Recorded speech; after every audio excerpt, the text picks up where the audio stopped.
اما یبلغن عندک الکبر احدہما او کلاہما، اگر ان میں سے کوئی ایک یا دونوں تمہارے پاس بڑھاپے کی عمر کو پہنچ ہی جائیں، اما یبلغن عندک تمہارے پاس پہنچ جائیں اگر ان میں سے احدہما ان میں سے کوئی ایک او کلاہما یا دونوں، تو اب دیکھیے احکام کیا ہیں بوڑھے والدین۔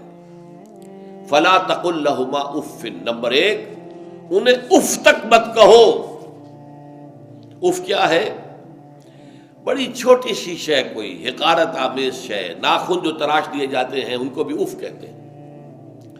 اتنی سی چھوٹی بات بھی ان سے نہ کہو کہ ان کی گستاخی جو ہے اس درجے میں ہو رہی ہو، جیسے کہ یہ تراشے ہوئے ناخن ہے، اس درجے میں بھی کوئی گستاخی ان کے سامنے نہ کرو۔ فلا تقل لہما اف، اف ہے آپ پر، ہمارے ہاں یہ لفظ اف زیادہ استعمال نہیں ہوتا، تف استعمال، تف ہے تم پر، تف ہے آپ پر، نہیں، ہرگز نہیں۔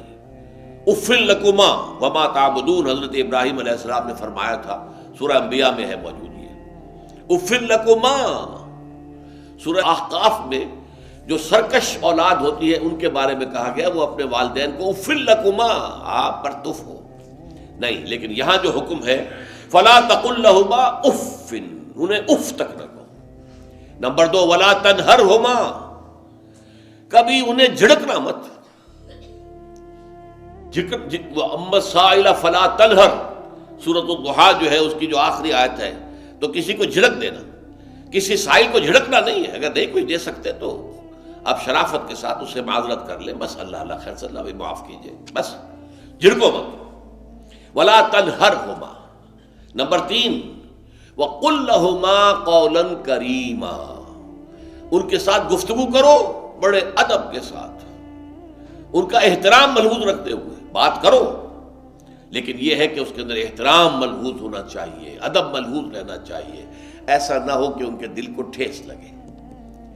یہی ہے وہ جو بچہ سا تھا ہماری گود میں کھیلتا تھا، اس کی نجاستیں ہم صاف کرتے تھے، اس کو دودھ ہم پلاتے تھے، اس کو چلنا ہم نے انگلی پکڑ پکڑ کر، آج کل تو خیر اور بہت سی چیزیں ایجاد ہو گئی ہیں، واکرز ہیں اور کیا کیا ہے، لیکن پہلے کیا ہوتا تھا، والدین ہی انگلی پکڑ کر چلایا کرتے تھے اور چلانا سکھاتے تھے۔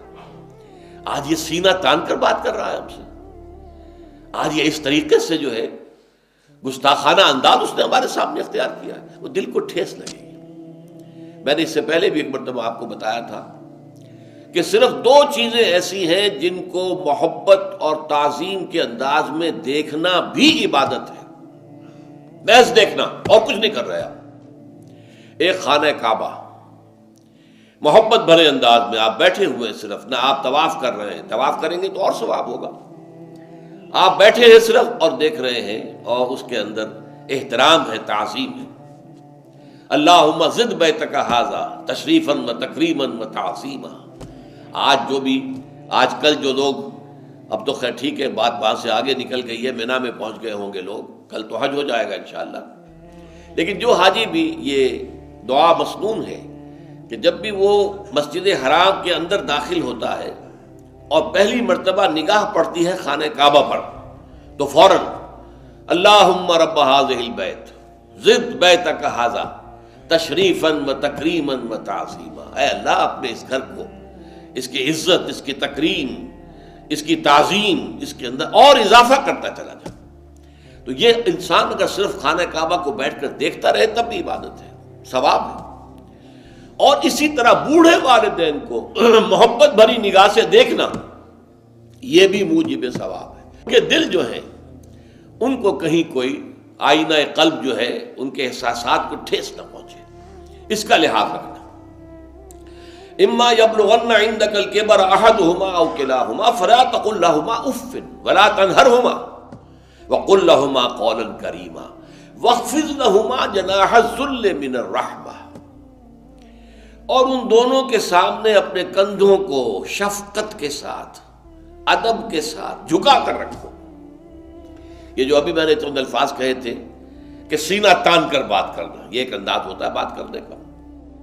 ایک یہ ہے کہ آپ بات کر رہے ہیں والدین سے، والدہ سے، والد سے، لیکن جھکے ہوئے، کندھے جھکائے ہوئے۔ اب یہ بھی دو ہی باتیں ہیں یا والدین کے سامنے کندھے جھکانے ہیں، یا پھر حضور سے کہا گیا ہے اے نبی آپ اہل ایمان کے لیے وخفض جناحک للمؤمنین، یہ مومن جو ایمان لائے ہیں ہمارے نیک بندے ہم پر، چاہے وہ غریب ہیں، فقیر ہیں، چاہے وہ غلام ہیں، مسکین ہیں، آپ اپنے کندھے ان کے سامنے جھکائیے۔ یہ بہت بڑی بات ہے جو کہی گئی ہے محمد الرسول اللہ صلی اللہ علیہ وسلم سے۔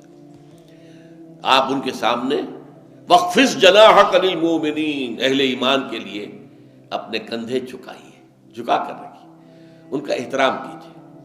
حالانکہ اصل احترام تو حضور کا ہے، وہ تو جب ہم پڑھیں گے سورہ حجرات تو جا کے معلوم ہوگا کہ کس درجے احترام ملحوظ رہنا چاہیے حضور کا صلی اللہ علیہ وسلم۔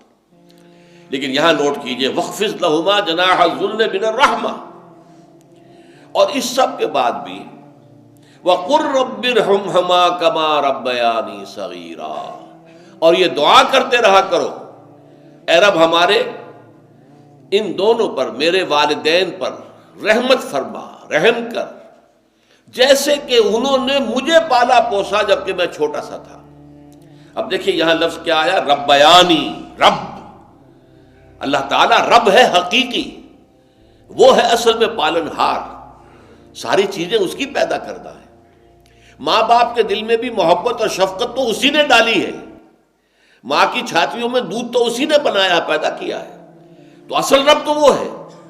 لیکن اس کی ربوبیت کا ظہور جو ہو رہا ہے عالم واقعہ میں، عالم مادی میں، وہ والدین کی ربوبیت ہے۔ والدین پال رہے ہیں، پوس رہے ہیں، اپنی راتوں کی نیندیں حرام کرتے ہیں، بچے کو تکلیف ہے تو والدین نہیں سو سکتے، کوئی اور معاملہ ہے تو اس ظاہر بات ہے کہ ان کا آرام چین بالکل حرام ہو جاتا۔ یہ ہے در حقیقت۔ اب ان کا بدلہ کیا چکا سکتا ہے آدمی؟ میں نے بار عرض کیا ہے کہ شکر جو ہے وہ شکر کا تقاضا یہ ہے کہ انسان حق ادا کرنے کی کوشش کرے۔ ہل جزاء الاحسان الا الاحسان، کسی نے آپ کے ساتھ بھلائی کی ہے تو آپ کو بھی اس کے ساتھ بھلائی کرنی چاہیے۔ لیکن والدین نے جو بھلائی تمہارے ساتھ کی ہے تم اس کا بدلہ کیا دے سکتے ہو؟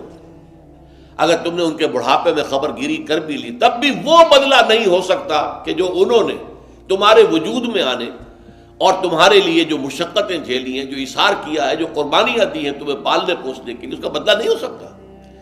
اس کا بدلہ ایک ہی ہے، اور وہ کیا ہے؟ اللہ سے دعا کیا کرو وَقُلْ رَبِّ ارْحَمْهُمَا كَمَا رَبَّيَانِي صَغِيرًا، پروردگار ان دونوں پر رحم فرما، رحمت نازل فرما، ان کی مغفرت فرما، ان کے درجات بلند کر، ان کی غلطیوں سے درگزر فرما، ان کے گناہوں کو بخش دے، ان کی غلطیوں سے چشم پوشی اختیار فرما پروردگار۔